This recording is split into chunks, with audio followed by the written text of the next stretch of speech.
Hi, this is Sandra Henry Stocker, author of the Unix as a Second Language blog on Network World.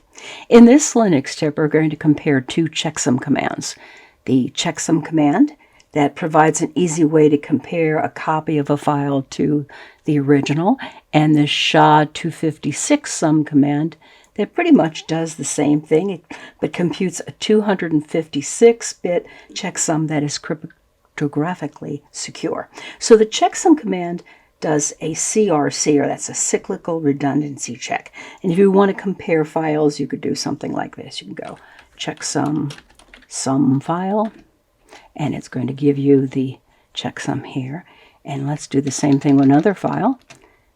I'll call this one my file. And you can see we get the same number, so that shows us that the file is the same. It's more than just having the same number of characters, but having exactly the same content. Now, if you add or change a single character in one of these files, so I'll go echo X and add it to my file, and then compute the checksum again, you can see it looks totally different. Now, the problem with the checksum command is that it's possible for a hacker to alter a file and yet ensure that the checksum suggests that the file is intact.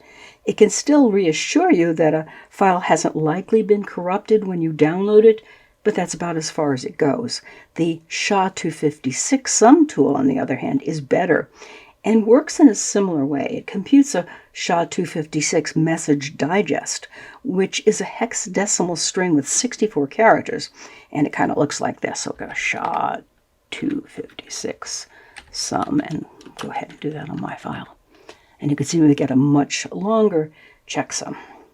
And when it's very important to verify that a file hasn't been altered, the SHA-256 sum command is a much better choice. Well, that's your Linux tip for these two checksum commands. If you have questions or would like to suggest a topic, please add a comment below.